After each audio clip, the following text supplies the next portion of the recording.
Muy buenas tardes. Saludo a Pablo Rodríguez, ¿cómo están? En nombre de Croton, vamos a dar inicio de este webinar. Antes de todo, vamos a presentar un poco a Croton.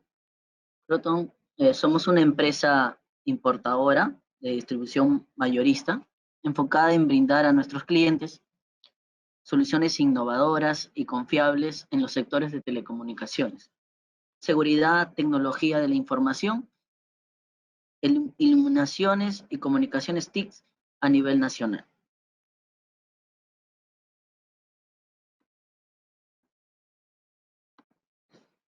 Croton tiene 25 años de experiencia en el mercado. Somos un equipo de más de 120 colaboradores. Contamos con dos almacenes, un almacén principal en San Luis y un almacén secundario en Ate. Esto para poder cumplir con todos los requerimientos para nuestros clientes, para poder con su distribución. Contamos a distribución a nivel de los 24 departamentos.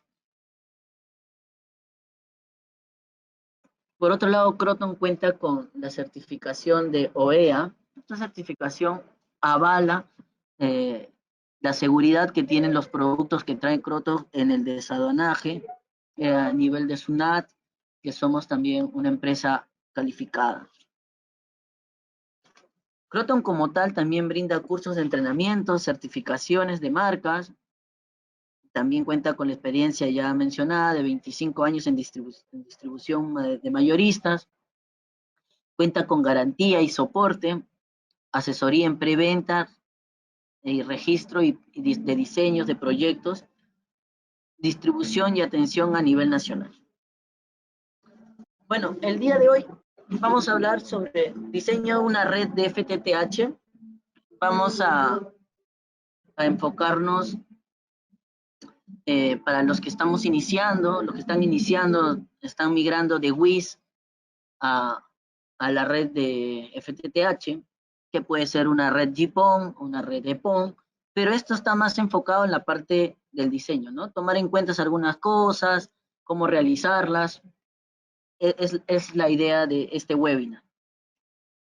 Bueno, me presento, yo soy Pablo César Rodríguez Vera, soy ingeniero CIP, electrónica en telecomunicaciones, cuento con algunas certificaciones mencionadas, como es el MTCNA, el MTCRE, el MTCTCE, el MTCIN, todas estas en el ámbito de MikroTik para ruteo, el CTIS para el tema de seguridad, Cloud Computer y TIL para el tema de soporte, ¿no? También tengo una especialización en telecomunicaciones y fibra óptica. Y bueno, el temario de hoy. El temario de hoy básicamente es la definición de GPON, la definición de FTTH, que bueno, ya es bastante reiterativo, pero viene siempre bueno recordarlo, ¿no? Los elementos que intervienen, el diseño de equipamiento activo, el diseño de la red pasiva y algunas recomendaciones que vamos a dar al final para tomar en cuenta. Básicamente vamos a ir desplayándonos en función a cómo vamos enfocando el PPT. Bueno, GPON ya deben de tenerlo hasta el cansancio, la definición de GPON. En verdad, me olvidaba. Las preguntas podemos realizarlas al final, en la pestaña de preguntas. Al final nuestra compañera Milagros nos va a leer las preguntas para poder ir avanzando. Bueno, GPON, ya todos lo conocen, es la red pasiva con capacidad de giga, es una tecnología de acceso en las telecomunicaciones que básicamente se usa en fibra óptica, ¿no? Está manejada por la ITU, tiene sus recomendaciones, que es la G9841, G842, etc. Bueno, GPON ha llegado, pues, ¿no? Para romper esta limitación que se tenía con las antiguas tecnologías como ADSS o como HFC, que también es parte en algunos casos de esta tecnología, ¿no? Como es el EOC, que es una mezcla de GPON con la parte coaxial. pero hoy día vamos a hablar, enfocarnos a FTTH, ¿no? FTTH, esa también es otra definición que ya lo tienen clarísimo, ya es muy coloquial escucharlo en todos lados, sobre todo aquí en Perú, en Sudamérica, se ha implementado con fuerza a partir del año 2017, 2018, ¿no? Es básicamente tener la fibra hasta la casa, ¿no? Esa es la definición básica y está soportada puede ser en GPON o puede ser en EPON, pero la infraestructura pues es FTTH, ¿no? Fibra hasta la casa. Los elementos activos y pasivos. Los elementos activos tenemos la OLT y la ONT, que son básicamente los únicos equipos que necesitan alimentación de energía. Por eso es el término de activo. En el tema vamos a ir viendo por qué escoger una OLT, cómo escogerla. Hay un cuadrito para poder definir eso. Y tenemos por el lado pasivo, tenemos la parte de ODF, fibra troncalera o fibra troncal, la fibra de acceso o la fibra de última milla, que es la drop, y las cajas NAP. Estamos hablando de la parte pasiva, ¿no? Y que son básicamente los que construyen la parte de la red de FTTH. ¿Cómo escoger la OLT GPON? O en el caso de, estamos trabajando con GPON, ¿cómo escogerla?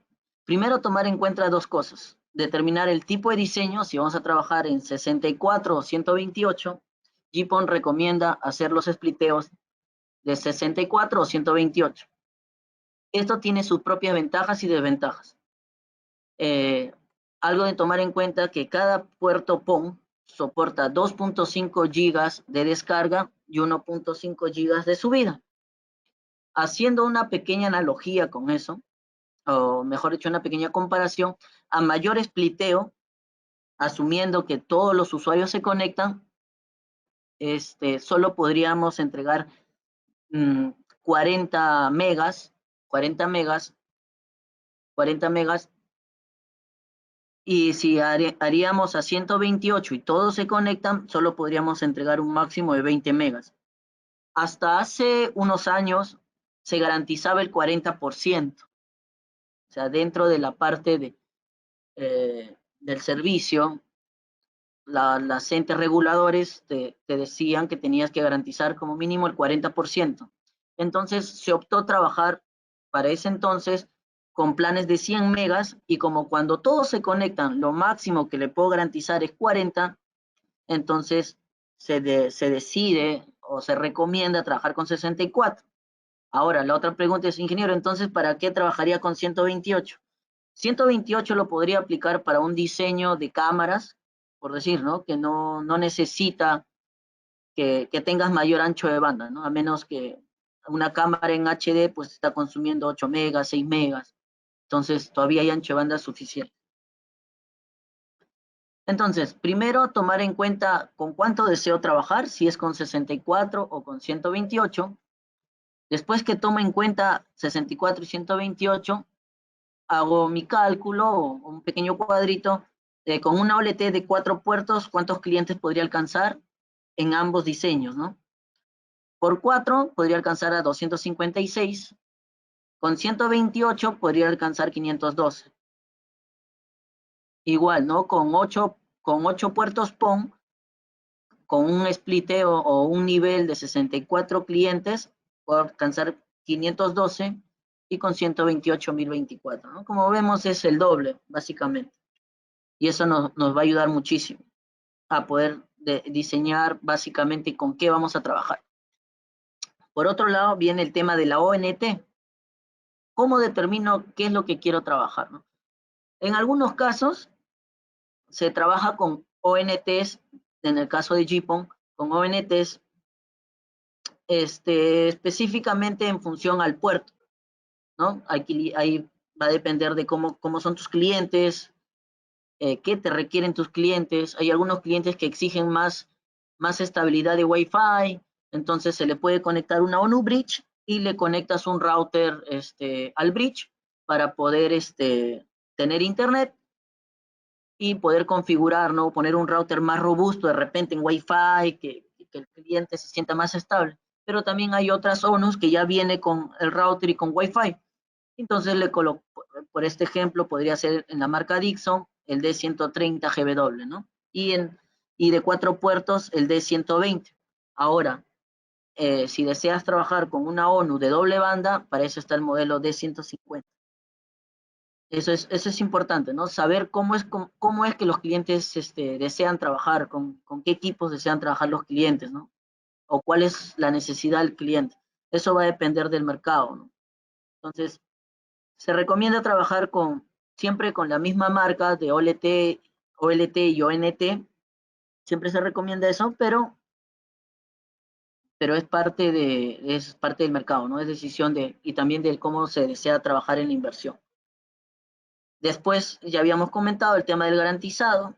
Ahora ahí está vigente o está por promulgar que se va a subir la tasa de garantización al 70%. Eso hay que actualizarlo, ver bien si ya está proclamado, entonces habría que hacer otros ajustes, ¿no? Pero por ahora, los criterios básicos para una persona que recién está emprendiendo, va a pasar de una red a otra, de una red de wireless o de una red de coaxial, solo coaxial, migrar FTTH y va a trabajar con GPON, es tomar en cuenta que existen estos dos diseños, ¿no? 64 y 128. Dentro de eso hay varios tipos, ¿no? O varias OLTs, de 4, de 8, de 16, en el caso de Dixon. Pero si ustedes desean trabajar este diseño, se aplica para cualquiera, ¿no? Si desean trabajar con más de 2.000 abonados, entonces tendrían que comprar una OLT de chasis, ¿no? Que puede ser un ZTE, puede ser un Huawei, puede ser un Fiber Home. Por decir un ejemplo, en el caso de Fiber Home puede ser un AN 5501A, que es de 16 slots. En el caso del ZT puede ser un ZTS 300, etcétera, ¿no? Y en Huawei creo que es el MA, ¿no? El MA 580, si no me equivoco. Entonces, esa es decisión ya de cómo se está proyectando. Pero eso lo vamos a ver más a fondo cuando hagamos una parte del diseño pasivo. A ver, vamos a mostrar un poco de los equipos que se necesitan, ¿no? Ya estábamos comentando que necesitábamos una OLT, ¿no? De por sí una OLT. Entonces, en este caso estamos mostrando una OLT Dixon, ¿no? Que es una de las marcas que maneja Croton. Como validamos, cuenta con, puedes utilizar transceivers o SFPs PON clase B, clase C, clase C++. Eso va a depender mucho del diseño o va a depender de cómo lo van a trabajar. Tomar en cuenta la potencia. Es importante validar los datasheets, las potencias de transmisión de la luz, ¿no? El ratio, que acá dice, ¿no? De 1 a 128, como también puede ser de 1 a 164. 2.5, 1.25. Ese es el upstream, el downstream. En el tema de la longitud de onda, siempre tener claro que trabaja en 1490, 1310, la sensibilidad de retorno es de menos 28. Y bueno, básicamente ese es un detalle de la OLT, ¿no? Luego, esto va en el data center. Luego viene la parte de la fibra troncal o la que sale hacia el exterior, ¿no? Hacia los clientes, para crear la red troncal. Para eso tenemos la fibra óptica ADSS, que es la más comercial, la más conocida, la más trabajada, y es la que se utiliza en gran parte de todo el mundo, es la más utilizada. Puede venir en 48 hilos, 12 hilos, de 96, de 24, no hay problema. Bueno, es de uso de cableado aéreo, tiene su dieléctrico, también cuenta con el estándar G652, que son las que siempre se utilizan para el enlace troncal. Esa es la ADSS, ¿no? Igual que la ADSS es la ASU, pero que tiene otro tipo de construcción, ¿no? Son mucho más económicas. eh, Básicamente cambia un poco en la construcción. Como ven ustedes en el caso de la ADSS, los hilos vienen en distintos buffers y en el ASU pues vienen todos en un solo buffer, ¿no? También tiene el estándar G652, vienen de 12, ¿no? Hay de 12, de 24. Eh, la única diferencia, bueno, que he podido notar o que se prevé en estos casos es que la ASU no hay más de span de 120. O sea, a comparación del ADSS, pues el ADSS hay span 100, span 200, span 400, que es lo máximo que he visto.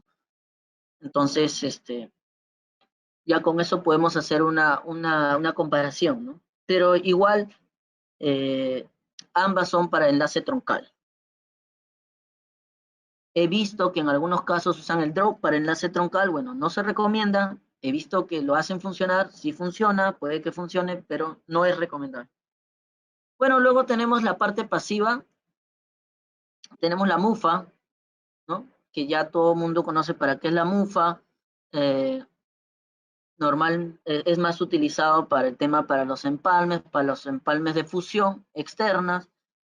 He visto casos de empresas que dentro de la misma mufa colocan sus splitters de primer nivel, también es dable, no hay problema.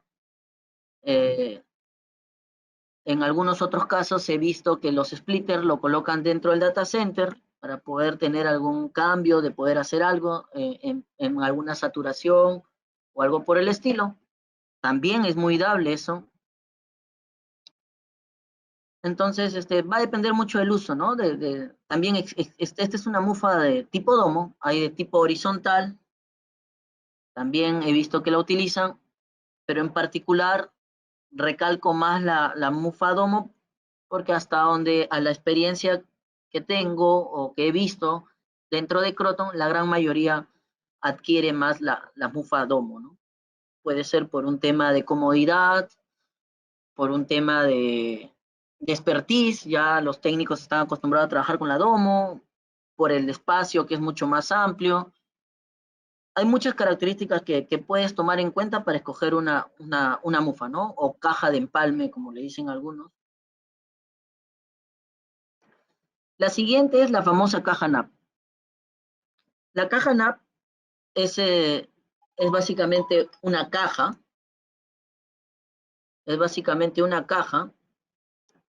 pero que dentro está un splitter, ¿no? Tenemos un splitter dentro de la caja. Eh, Básicamente es para la parte final de la red de FTTH. Es de aquí, es donde se conecta el cliente hasta la ONU del abonado, ¿no? Hasta aquí termina la parte construcción, se podría decir, y luego de aquí empieza la parte última milla o la parte red de cliente, que es la parte del usuario, ¿no? Entonces la caja NAP vienen de 16, de 8, va a depender de cómo lo trabajen. Eso va a depender del diseño, ¿no? Y luego de aquí en la caja NAP viene la fibra drop, que es la fibra que es exclusivamente para el tendido exterior e interior, ¿no? Para la casa. La fibra drop no es recomendable tenderlo por mucho, ya que no cuenta con spam, ¿no? Y aparte que no cuenta con spam, se ha hecho exclusivamente para la parte final, ¿no? Por otro lado, también es importante notar que también hay ya drops preconectorizados y eso también te ayuda muchísimo, ¿no? Para reducir el tema del error humano, de las fallas de conectores, eh, de la falla de los mismos técnicos, ¿no? Al momento de querer hacer los conectores, o también el tema que evita el problema de las fusiones, ¿no? Si ya está todo preconectorizado, te evitas de las fusiones. porque también, como sabemos, es muy complicado ir con la fusionadora, en algunos casos te asaltan, te roban, entonces para evitar ese tipo de cosas se recomienda a veces usar el drop preconectorizado. O si pueden con tranquilidad fusionar, bueno, mejor, ¿no? Es mucho mejor ya que evita las pérdidas, ¿no? Después del drop viene la ONT, que es básicamente el router, vamos a llamarlo así, vamos a llamarlo nada más, pero es el que convierte, ¿no? El que detecta de GPON, lo pasa de luz a Ethernet, y es lo que la OLT le autoriza, ¿no? La OLT lo que autoriza es la ONU.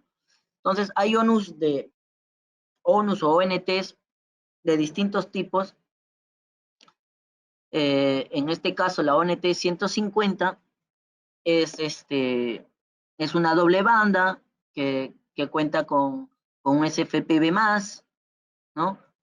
Y en este caso, todas las ONTs Dixon, en este caso en particular de Dixon, que es una marca de Croton, vienen con EPON y GPON, ¿no? Entonces, por eso la terminación. Tiene con doble banda, su sensibilidad es de menos 128. Aquí es importante, vamos a hablar un poquito en la siguiente diapositiva. Me voy a desplayar un poquito más ahí, un poquito más en ciertos detalles que se detectan de errores con el tema de la interpretación de la funcionalidad de GPON, ¿no? Entonces, básicamente, ahorita he mencionado los elementos para que los conozcan así a forma genérica y tener claro de qué elementos van, ¿no? Tantos pasivos como activos. Pero ahora sí, en la parte de diseño hay algo que no se toma en cuenta mucho, lo hacen, creo que esto lo hacen las empresas ya consolidadas o que conocen más del tema o que ya vienen con un personal con más expertise, ¿no? De hacer el catastro urbano. Es algo que no, casi nadie lo hace en realidad, por lo menos en los pequeños. ¿Por qué?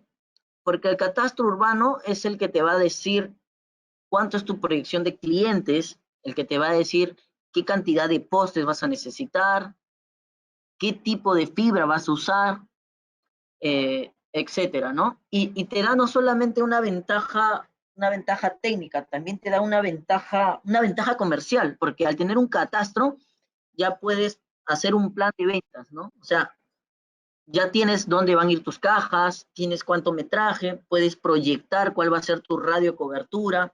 Entonces, es importante hacer la catastro, ¿no? Una definición de catastro es un sistema de información integral de los bienes de inmuebles, o sea, es a donde yo quiero abarcar, o sea, de toda esta zona yo quiero abarcar.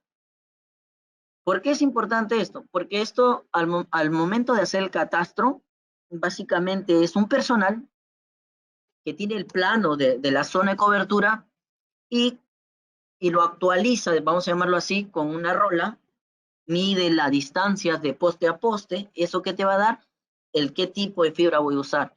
Porque, ¿qué pasaría si mis postes están muy distanciados? Entonces, no puedo usar SPAN 100, supongamos, ¿no? Un SPAN 200. O de repente se pasa del 100, 120, ya no puedo usar SPAN 100, tengo que usar SPAN 200. Entonces, esos detalles son importantes. ¿Y cómo lo sé? Con el catastro, ¿no? Con el catastro urbano. El operador, o el cadista va con el equipo, con su rola y empieza a medir, ¿no? Empieza a medir, empieza a sacar las distancias, codificación de postes, si los postes son tuyos, son de Telefónica, son de Luz del Sur, Y esa información es importante porque de una u otra forma, dentro del proceso de formalización o de ser una empresa formal, por eso como decía al inicio, ¿no? Esto es más que nada, este webinar está un poquito asociado a los que estamos, o a los que están empezando, ¿no? Los que quieren empezar a migrar, a migrar de una red a la red de FTTH en GPON o en EPON, porque el diseño y la parte de catastro es básicamente el mismo, ¿no? Solo lo único que cambiaría es que sabemos ya que EPO solo soporta hasta spliteo de 32 y GPON de 64 para arriba. Y también hay otras diferencias del ancho de banda. Pero bueno, siguiendo en el tema de catastro, es importante que al tener esta información, tú puedas hacer un levantamiento de información y cuando haya algún problema, tú puedas saber dónde puede estar el problema. Otra cosa que es muy importante es que si yo quiero sectorizar, por decir, esta zona, tengo acá una caja NAP, entonces yo hago un radio de 150 metros y solo abarcaría toda esta zona. ¿Por qué lo digo? Porque acá viene el otro tema, que les decía, el tema de la tolerancia o la sensibilidad, todo esto. Muchos errores se cometen en el tema de la instalación. Gran parte del error y de los problemas de la red de GPON están enfocadas en la instalación. ¿A qué se debe? Porque se basa en el rango, ¿no?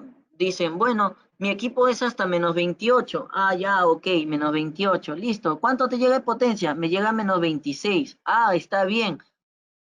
Bueno, está dentro del rango, pero no sé si está bien. ¿Por qué digo que no sé si está bien? Porque yo puedo tener de la caja NAP, por decir así, acá está una caja NAP,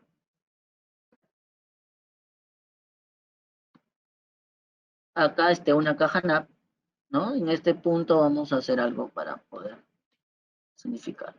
Bueno, supongamos que esto rojo es la caja NAP y la casa número 20 es el cliente. De la caja NAP hasta el cliente no hay ni 150 metros, ¿ya? Pero en la caja NAP te mide menos 22, pero el técnico te ha dicho que llega a menos 26. ¿Está bien o está mal? Está dentro del rango, pero está mal, porque no puede haber una pérdida de 2 dB, de 4 dB en una instalación. Eso es imposible. Entonces, ahí recae el problema, ¿no? Porque nos basamos solo en el parámetro, en el rango, y no validamos que técnicamente tenga lógica. ¿Por qué no puede perder más de 4 dB? Porque una fibra pierde 0,35 dB, 0,35 dB en 1 kilómetro, y un conector pierde 0,25. Entonces, ¿dónde están los 4? Entonces puede ser un problema de la instalación, la fibra puede estar dañada, o haya sido mal instalada, o la fibra esté doblada, tenga mucho arco, pueden ser infinidad de cosas. Pero una de los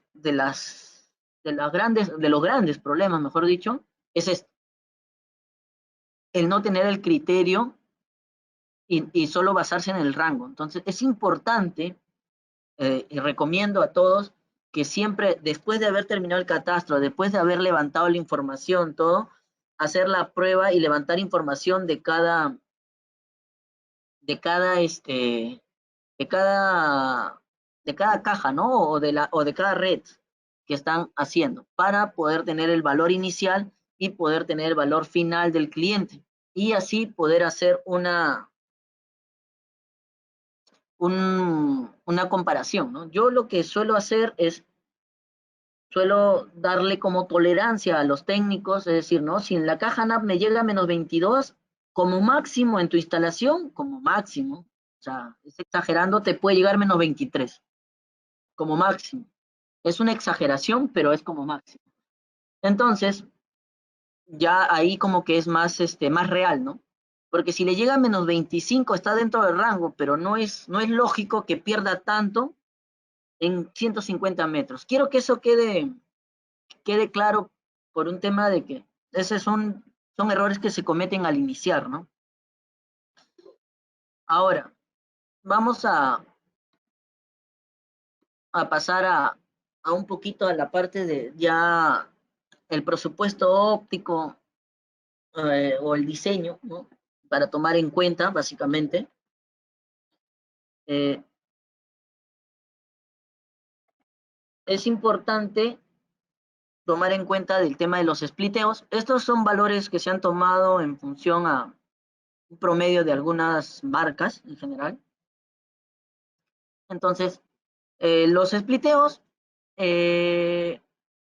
los splitters tienen un valor, aquí estoy poniendo, como le decía, un promedio de las pérdidas de un splitter de una marca X, de otra marca, se han sacado promedios.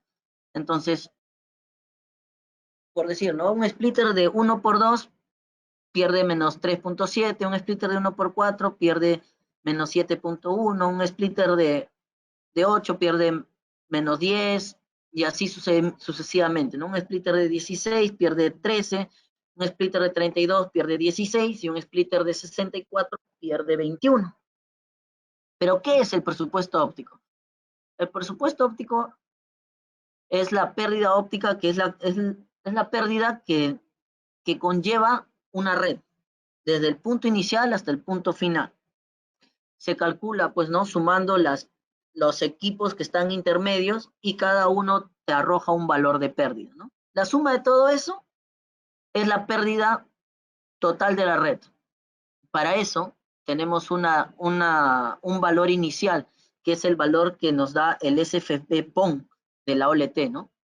Dependiendo del tipo, si es B+, C+, puede ser 5, puede ser 4, puede ser 3.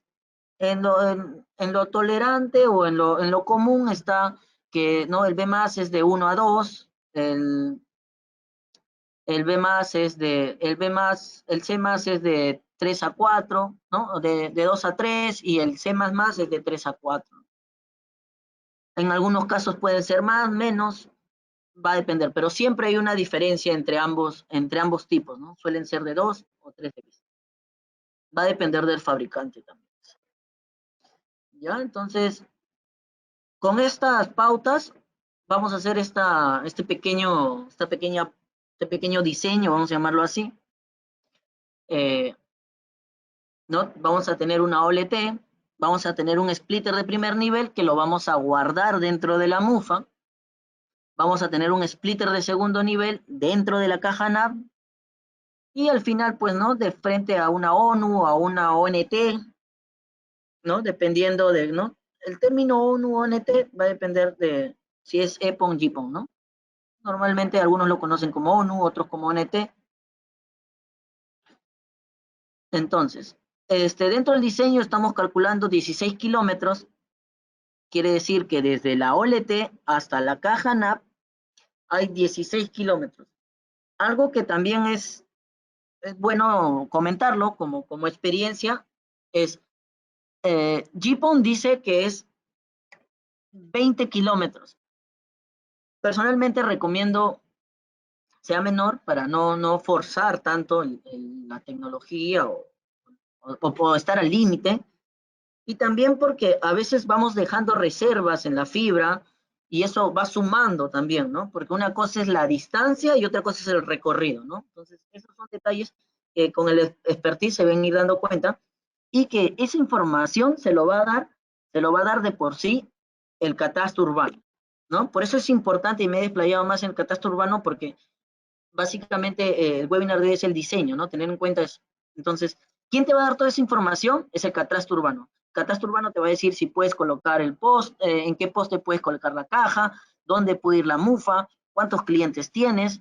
Entonces, es importante hacer un buen catastro, ¿no? Entonces, si vamos a iniciar a migrar, entonces también sería bueno tomarnos un poco del tiempo, así como nos tomamos para construir, para hacer un catastro y poder tener claro qué es lo que, por dónde va a pasar nuestra red, cuál es la zona de cobertura. A veces se suelen guiar mucho por el Google Maps, Google Earth.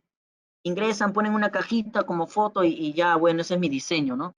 Pero bueno, ayuda, pero no es tan real a que ustedes mismos vayan, levanten el plano, levanten la información, vean el recorrido, porque puede que en el Google Earth esté un poste y ustedes van y ese poste ya no existe. Entonces, es importante eso. Bueno, pasamos a, teniendo los cálculos ya de pérdida de los equipos, vamos a hacer un pequeño cuadro en comparación cuánto perdería cuánto perdería el equipo, ¿no? Cuánto perdería los equipos.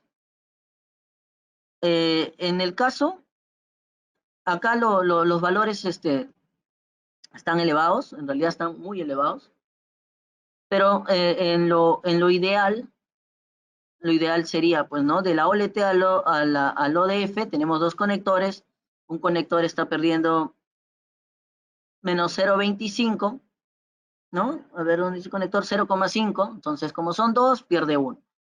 La fibra, se supone que hemos dicho 16 kilómetros, entonces quiere decir que necesitamos dos carretes. Asumimos que los carretes vienen de 4 kilómetros a 4 kilómetros, ya, de 4 a 4 kilómetros, y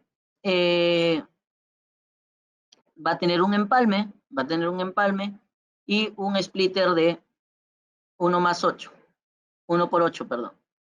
Y eso me daría una pérdida aproximada de menos 12 dB.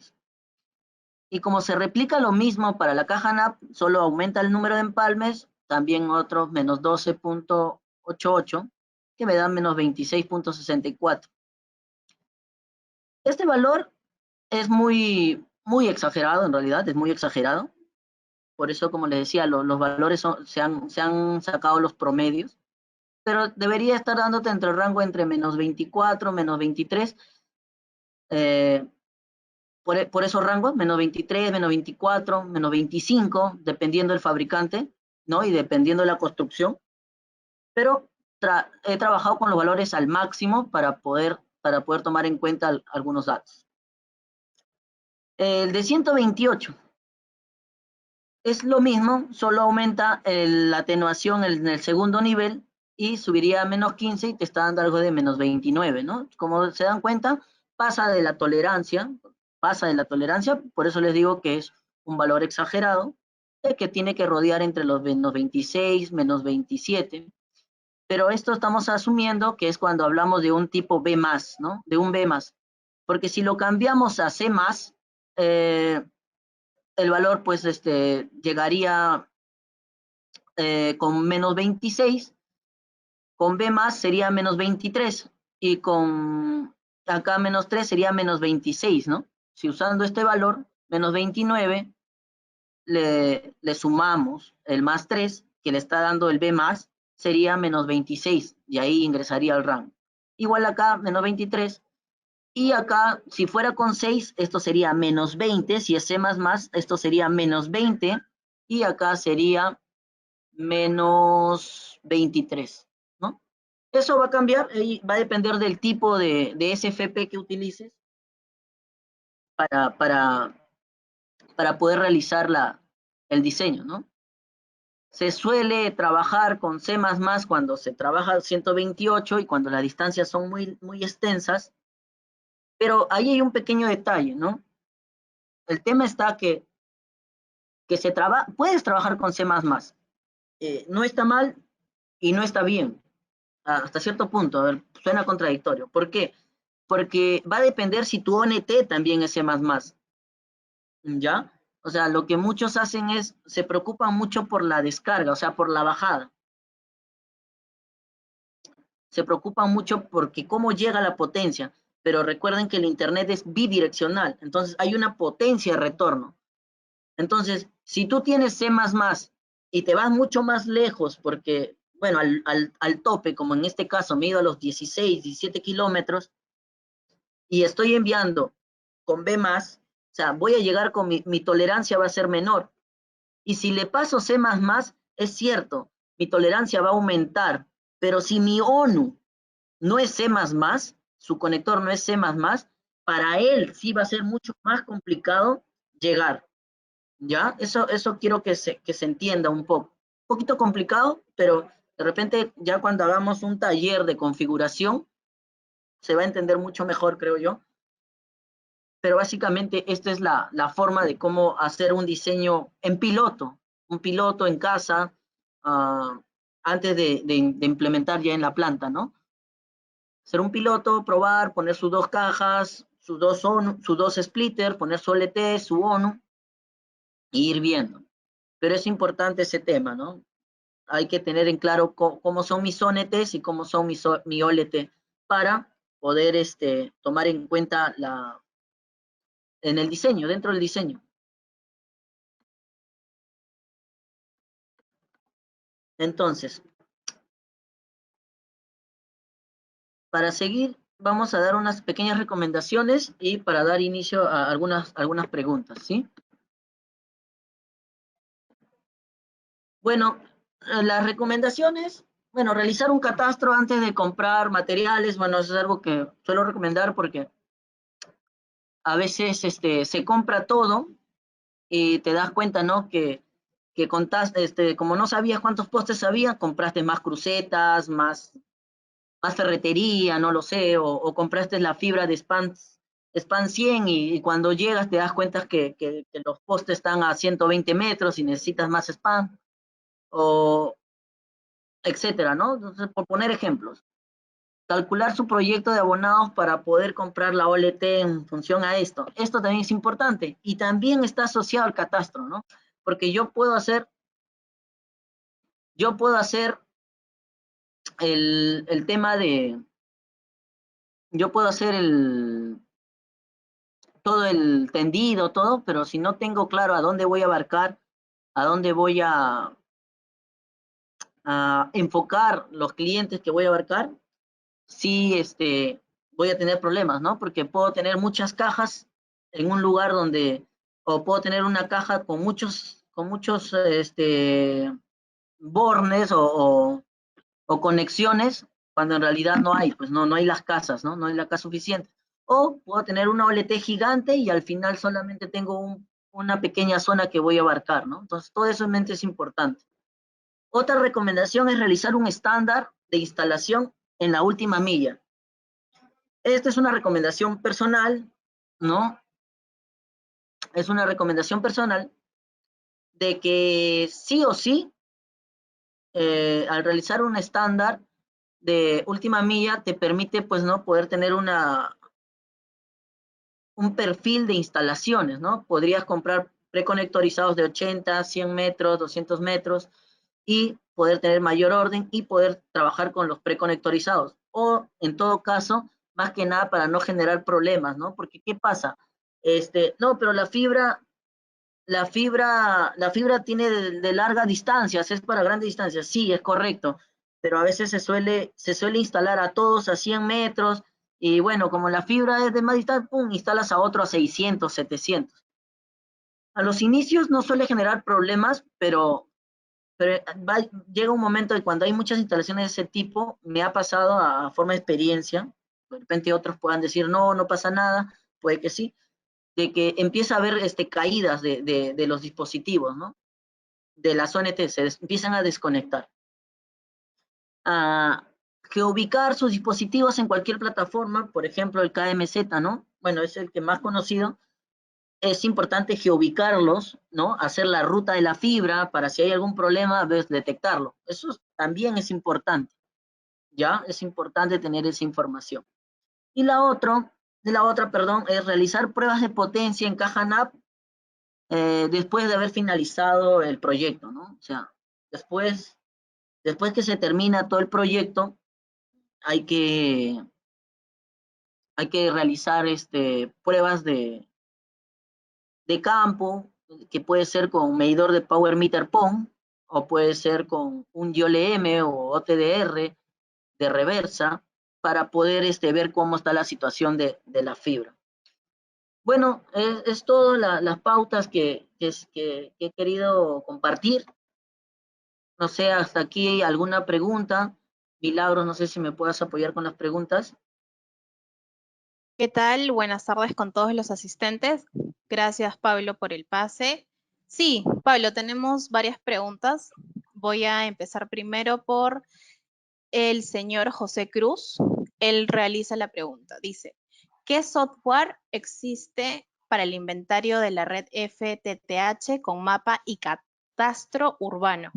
Que no sea Google Earth ni QGIS y que permita hacer la autorización de ONUS. Esa es la primera pregunta.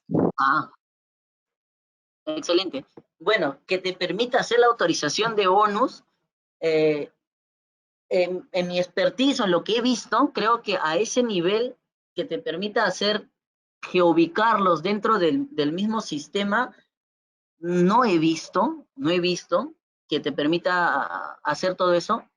En alguna oportunidad, bueno, no sé si es factible mencionar la marca, pero creí verlo en la plataforma de Furukawa, ¿no? De la plataforma de Furukawa. O sea, tenías que trabajar con todo Furukawa, ¿no? Y podías ingresar geoubicar las cajas, geoubicar todo, ¿no? Yo personalmente he utilizado para geoubicar algunas cosas PHP Impa, es una plataforma de software libre en Linux, donde te permite, pues, ¿no? Si tienes un GPS, puedes ubicar y automáticamente, como tiene una conexión a Google por Internet, te lo grafica, dentro de tu propia plataforma, te permite geoubicar las cosas. Pero una plataforma así de completa, muy buena pregunta, en realidad no, personalmente no la he visto, no tendría un nombre específico. Creo que es la de Furukawa. En una oportunidad, en una certificación la vi, pero no sé si cumple con esa característica. Ok, Pablo, muchas gracias. La siguiente pregunta es del señor Darwin Arroyo. En la caja llega a 17 y en mi OLT sube a más de 4. Al final lo visualizo en la OLT en menos 21. Ya. Eso, lo que se visualiza en la OLT suele ser la potencia de retorno, o sea, lo que visualizas en la OLT por cada ONU es la potencia que está llegando desde la ONU hacia la OLT. Eso es lo que está visualizando.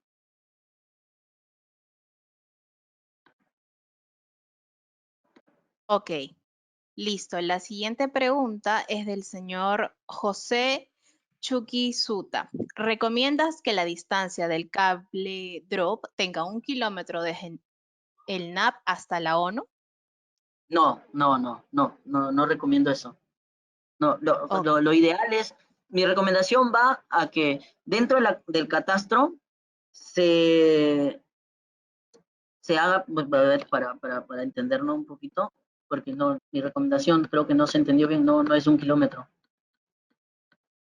Por decir un ejemplo, bueno, colocamos esta área dentro de una área, como la que estoy marcando acá, y en la plataforma que lo estén trabajando, hagan un radio de 150 metros y así poder sectorizar sus zonas, ¿no? Por decir, aquí 150 metros, una caja para esta zona, una caja para la otra. Claro, calculando con el catastro las ubicaciones de las casas, ¿no? Puede que acá entren 2 cajas para que abarque toda esta parte y otra caja acá para que abarque todo esto. Pero siempre un radio de 150 metros, porque si tienes clientes conectados a 150 metros, uno que fabrican drop preconectorizados así, eso es uno, y hasta pueden fabricar de más, pero te da mayor facilidad. Dos, es también porque cuando no tienes límites fronterizos o no estandarizas una instalación, el técnico suele instalar en la distancia que cree, ¿no?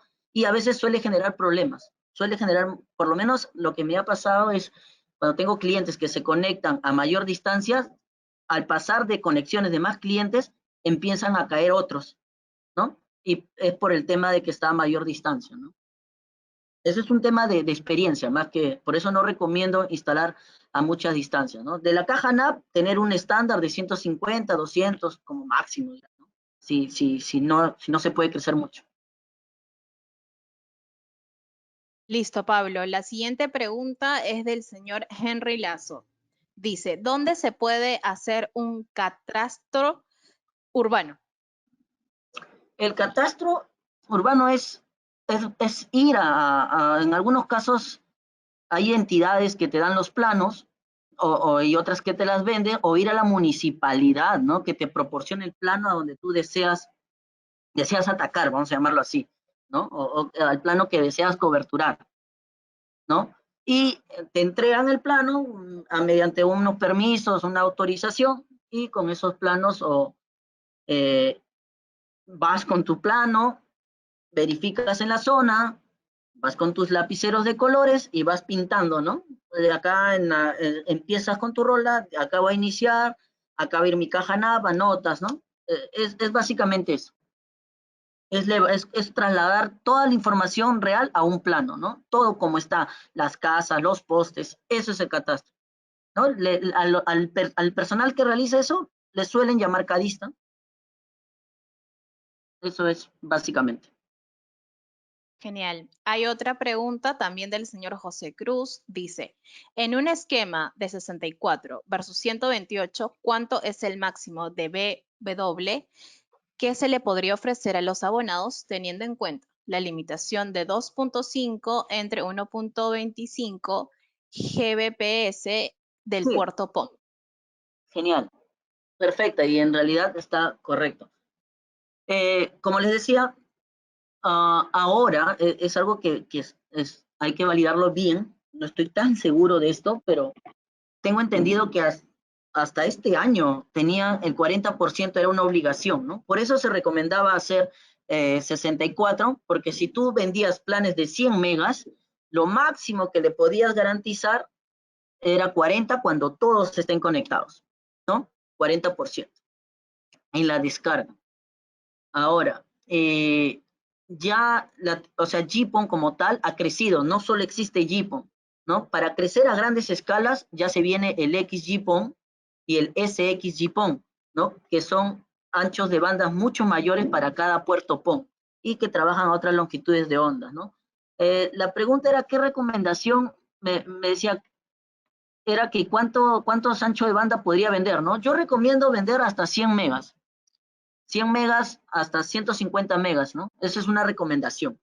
Pero si queremos manejar a un estándar de 40%, o sea, de yo estar 100% seguro que si mi puerto PON se llena y les voy a garantizar a todos mis clientes el 40%, es solo 100 megas. Pero si tú crees que tu escalabilidad es todavía poco a poco, que para que se llene todas las zonas, vas a necesitar de tiempo y te va a dar chance para de repente, si creces, volver a comprar otra OLT y ampliar o crecer la cantidad de abonados, no hay ningún problema, ¿no? Podrías vender hasta 150 megas. Esas son recomendaciones, ¿ah? No es algo que esté formalizado, que así tiene que ser, ¿no? Que tal persona lo dice y así es. No, son recomendaciones a experiencia, ¿no? Pero si tú quieres ser alineado, 100 megas, ¿no? Porque cuando llegues a los 64 vas a cumplir con lo que te dice las entidades de regularización, ¿no? Listo, Pablo, muchas gracias. La siguiente pregunta es de Daniel Cabanillas. Bueno, sí compartiríamos la grabación, en todo caso nos puedan proporcionar sus correos a través del inbox de Croton. Pueden escribirnos con total confianza. Nosotros le vamos a mandar el WeTransfer porque de hecho la grabación pesa bastante y nos pueden proporcionar a través del inbox su correo para poder enviárselo. La siguiente pregunta es de Joe Rodrigo Marcos Grandes. Dice, ¿cuándo comienza el curso de fibra o cableado estructurado, por ejemplo? A ver, Pablo, ayúdanos con ese tema. ¿Crees que hay alguna probabilidad? Curso, lo que sí sería genial en realidad es que nos dejen ahí en sus comentarios, en las redes sociales o ahí en el inbox, como menciona Milagros, de qué curso les gustaría, ¿no? De repente, porque ya venimos dando charlas de tema de talleres de configuración de OLTs, Dixon, hemos dado la parte de diseño, hemos mostrado los productos de Dixon. Entonces, de repente, si ustedes desean algún tema en particular, como el que menciona, porque si quisieran hablar específicamente de fibra, es un tema muy amplio como tal, pero a veces los webinars suelen ser algo más práctico, ¿no? O sea, pero como curso ya eso se está viendo, pero igual manden por inbox cuáles son los cursos que les gustaría escuchar o ver, o webinar o talleres que podríamos realizar. Sí, justamente eso es lo que yo también iba a sugerirles al finalizar el webinar. Pueden escribirnos igualmente en el mismo posteo que se realizan de los webinars qué tema en específico quisieran tratar y se puede llevar a cabo, ¿no? Más adelante. La siguiente pregunta es del señor Wilber Néstor Maquera Atencio. Dice, ¿cómo debe ser implementado el centro de datos donde se ubica la OLT y los equipos de transmisión con respecto a la energía eléctrica? Ah, buena pregunta. Bueno, esto sí, yo no soy ingeniero eléctrico, pero a mi experiencia te comento, Jorge, ¿verdad? ¿Jorge? Sí, Jorge se llama, ¿verdad? Ah, Robert. No, a ver, la persona es Bueno, Wilber Néstor. Wilber Néstor. Wilber, perdón. Ya, ok. Mire, a mi experiencia y a mis recomendaciones, siempre suelo dividir los dos racks en dos racks. Un rack de solo parte activa y un rack de parte pasiva. ¿Qué quiere decir esto? Que en la parte de rack activa va mi MikroTik, va mi OLT, bueno, para los que trabajan con MikroTik, porque no es una obligación, dependiendo, la OLT, y bueno, si tengo la parte video, tengo la parte de WDM o la parte video en activo, también en un rack toda la parte activa, en la parte pasiva toda la parte ODF. En la parte de electrificación o la parte eléctrica, recomiendo trabajar con... Una de las recomendaciones que se hacen dependiendo de la zona es algunos trabajan con corriente alterna y también utilizan paneles solares para redundancia, con baterías y todo el tema. Esa es una recomendación. Claro, y su aire acondicionado, todo, ¿no? Después, su pozo tierra, que es algo que no se suele hacer mucho, que no colocan. Después, una última recomendación es el tema de si hay mayor posibilidad, bueno, un grupo electrógeno automático, ¿no? Para evitar el tema de que se vaya la fluidez, porque recuerden que y UPS, ¿no? Elemental, el UPS, sí o sí un UPS, ¿no? Porque recuerden que trabajamos con equipos electrónicos y a veces por una pequeña descarga eléctrica, algún problema eléctrico, suele fallar. He visto electricistas que colocan un transformador de aislamiento o un estabilizador. También es dable, pero en algunos casos los UPS ya vienen con eso, ¿no? Pero son recomendaciones. Ok, Pablo, la siguiente pregunta, tenemos varias preguntas. La siguiente es de Cristian Alin. La OLT Dixon, ¿tendrá disponible alguna API disponible para implementarlo en el sistema? Ah, buena, interesante. Eh, el tema del API, habría que validarla en conjunto con fábrica. Yo asumo que sí, pero tendría que confirmarlo, ¿no? De todas maneras lo voy a validar, es muy buena pregunta, no me lo habían hecho. Eh, pero sí podrías hacerlo una sincronización de repente por SSH, ¿no? O por SSH. Pero bueno, habría que verlo. Igual está buena la pregunta, queda pendiente. Ok, genial.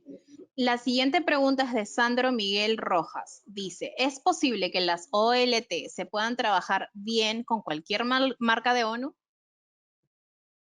Sí es posible y no es posible. O sea, suena extraño, pero a ver, lo que pasa es que el estándar es único.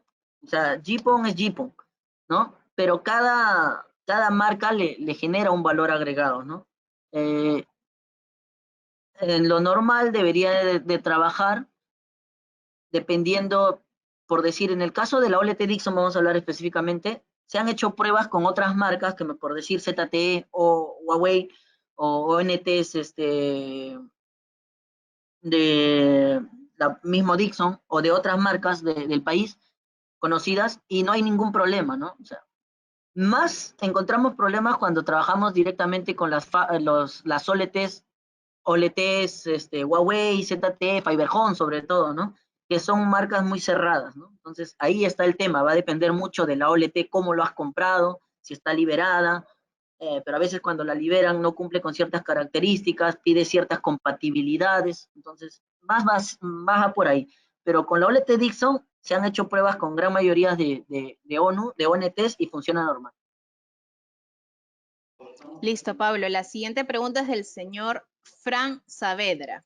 Frank nos pregunta, ¿qué tipo de fibra es recomendable si se excede más de 100 metros desde la caja splitter segundo nivel hacia la ONU cliente A? La fibra sigue siendo la misma, tiene que ser drop, ¿ya? O sea, puedes usar, podrías usar una ASU, ¿ya? Porque tienes pan, porque te permite expandirte más, pero no es recomendable si la vas a sacar de una misma caja NAP. Si a la larga tú ves que tu mercado está mucho más lejos, es preferible rediseñar y poder sacar una caja hasta esa zona, y poder conectar directamente mucho más cerca con drop, ¿no? Pero sería desde otro puerto PON, ¿no? Porque si no es lo mismo, estás trasladando nada más el problema. Pero no, o sea, si me pides una fibra para una instalación más extensa y ya no va a pasar problemas, eh, no es tanto así, ¿no? Es que el tema va más un tema es básicamente para explicar ahí un poquito, ¿no? Es que cuando usábamos, no sé si los que han usado radio enlace, que es la idea, usaban, existían las antenas para mayor dB y para menos dB, ¿no? Es lo mismo, porque a veces yo tengo una ONU muy cerca, es como voy a hacer una analogía. Yo le hablo a 5 personas a mi alrededor, pero hay 2 personas que están a 5 cuadras mías. Yo tengo que gritar para que esas personas me escuchen, pero ¿qué va a pasar? Que las personas que están a mi alrededor se van a aturdir, porque yo he tenido que alzar mi volumen para que el último me escuche, ¿no? Para que el último me escuche. Pero a los demás les estoy empezando a generar problemas. Y eso es a lo que le llaman ruido, ¿ya? Pero no es, o sea, le dicen ruido porque al momento que levanto la voz genero ruido, o por otras cosas, pero básicamente es la analogía, ¿no? Por eso es recomendable que esté en un estándar de instalación para que la potencia, tanto de bajada como de retorno, sea similar, ¿no? Porque recuerden, mientras más lejos te vas a necesitar más potencia para llegar al origen, ¿sí? Bueno, siguiente. Ok, la siguiente pregunta es del señor Sandro Rojas. Me pregunta, ¿o tiene que ser una sola marca? Eso, si me podría explicar mejor, señor Sandro, puedo leerlo al final la pregunta. No entendí muy bien la pregunta. La siguiente persona es el señor Sergio Quispe. ¿A qué distancia se debe templar la fibra en cada poste o hay una distancia recomendada? Y si es recomendada, em, a ver, si es recomendada. Sí le entiendo la pregunta. O ¿Sí? sea, Ok. en realidad, eh, dónde vas a tender la fibra, y cuánto es la distancia, lo vas a determinar por 2 razones. Uno, con tu catastro, de dónde están la distancia de tus postes. Y 2, dependiendo de la fibra que has comprado. O sea, si es de span 100, entonces como máximo tu fibra puede estar entre 100 metros a 100 metros sujetada. Es así, en resumen es así, ¿no? Es simplemente eso. Ok, la siguiente pregunta es del señor Víctor Flores. ¿Cuánto podría ser a lo mucho si ha tenido una fibra drop tendido? Wow, creo que he chocado con el tema del drop, porque he visto que muchos han tendido con drop, se ven que muchos han crecido con drop. O sea, es que sí funciona, ¿ya? Pero no es recomendable. O sea, yo puedo tender el drop eh, todo lo que quiera, ¿ya? O sea, al final es fibra, porque el hilo que tiene el drop lo tiene el ADSS. Lo que lo cambia es la composición que tiene, la construcción, lo que tiene dentro para poder ser utilizado en distintas cosas. Bueno, puede ser tendido se puede tender lo que se pueda, ¿no? Se puede tender 1 kilómetro, 500, 600 metros, pero no se recomienda porque no es, personalmente, no está estructurado para estar tendido por largas distancias, ¿no? Porque si no, imagínense, si la drop se podría tender de largas distancias, entonces no existiría la fibra DSS, ¿no? Todo el mundo tendería drop. Ahora, ¿cuál es el problema? Tú tiendes drop y cuando el técnico para la escalera para sentarse en medio tramo o para sujetarse en medio tramo, no tendría con qué, ¿no? Algunos usan otro tipo de fibras, ¿no? Fibras con autosoportado. El drop tiene un pequeño autosoportado, pero no por eso le da la opción de ser tendido extensamente, ¿no? Es solamente yo recomiendo, es recomendación personal, lo vuelvo a repetir, 150 metros, exagerando ya, bueno, ingeniero, tengo que vender 200 metros, pero más no. Es una sugerencia, es una recomendación. Esto no es una ley, ¿no? Ok, a ver, dos preguntas más, sí, porque ya nos estamos extendiendo un poquito en el horario. Sin embargo, Pablo, ¿crees que puedas dejar el correo por el chat para que te puedan hacer estas Sí, preguntas? ¿Te parece? ¿Sí? sí, Para por no extender supuesto. mucho el tiempo, considerar a todos los asistentes, ¿sí? Hacemos dos preguntas más, por favor, y cerramos el webinar, ¿sí? Espero que puedan comprenderlo. El señor Jacinto Zacatoma nos hace la consulta. Para empezar a instalar una red convergente, utilizo los mismos equipos que que has explicado tú, Pablo. ¿Se puede hacer eso? Sí, sí, sí, tiene, o sea, en realidad los equipos que he puesto son para una red convergente, ¿no? En realidad, desde el momento que tú implementas, recuerda, ¿no? Si en algún momento la tecnología aumenta, la tecnología mejora, como es en el caso que estamos diciendo, que ya hay SXGPON y GPON, XGPON, que ya soportan 10G, tu infraestructura de red, o sea, lo que has puesto en todo el campo, no va a cambiar, eso va a seguir, va a ser la misma. Lo único que cambiaría son la OLT y la ONU. Por eso también se le dice una red escalable, ¿no? Porque hoy día empiezo con GPON y después puedo ser SXGPON, que ya voy a soportar más velocidades. O sea, la red es totalmente escalable. Y básicamente para hacer un piloto es con lo que he mencionado, ¿no? Con los equipitos que he mencionado. Ok, y cerramos con la última pregunta de la señorita Yuri Guaita. Nos pregunta, ¿qué otro router en tu consideración superior a los de MikroTik recomendarías para la cabecera? Y Cristian Lapa nos pregunta para la OLT, ¿qué tipo de marca recomendarías? Y con esto estamos cerrando. Ya, genial. Bueno, yo como Croton, pues le recomendaría Dixon, ¿no? Pero como le decía, parte del diseño es importante, ¿no?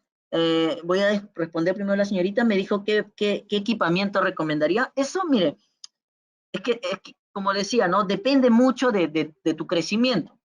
Un MikroTik te puede soportar, un 1072 te puede soportar hasta 3000, 4000, 3000 abonados, ¿ya? Pero imagínate, si tu escalabilidad es para 10.000 abonados, 20.000, bueno, ya no podrías usar un MikroTik porque tendrías como que 10 MikroTiks para conectarte, 13 MikroTiks. Entonces, para ese tipo ya existen otros equipos, ¿no? Más robustos. Está, por decir, los Brass en el caso de Huawei, ¿no? Que son mucho más escalables. En Juniper también he visto uno con otro nombre, si no me equivoco. Y para el tema de ONT, sería eh, ONT me preguntó routers, el joven, en la ONT me OLT, preguntó, MikroTik. Ah, ajá, ya. En el tema de OLT, lo mismo, ¿no? Si quieres, si va a ser escalable, grande la red y tienes las capacidades, pues tendrías que comprar OLTs grandes, ¿no? Como son los Huawei y los ZT, que son de mayor soporte, ¿no? Que estamos hablando que soportan 16 tarjetas de 16. Eso quedaría como tarea. Multipliquen 16 por 16 por 128 y esa es la cantidad máxima de abonados que podrías tener un equipo. Entonces, básicamente sería, para no dejar la duda, 16 por 16 por 128. Estamos hablando de 32.768 abonados, ¿no? Entonces, o sea, si esa es tu escalabilidad, bueno, entonces puedes comprar una OLT Huawei o una OLT ZT, una C300, y eso te queda, ¿no? Sobrado. Pero va a depender, ¿no? Son respuestas que dependen de una situación. Y esa situación te da el diseño. ¿Y qué te da el diseño? El catastro, ¿no? Bueno, ok. Sí, Pablo, muchísimas gracias. Muchísimas gracias a todos los asistentes por participar, por estar presentes. Creo que damos por finalizado este webinar. Y nada, con mucho, por favor, dejen su correo. En todo caso, yo tengo el filtro de todos. Dejen su correo por interno y también, Pablo, menciona tu correo, escríbelo en el chat para que se puedan comunicar contigo. Muchísimas gracias a todos.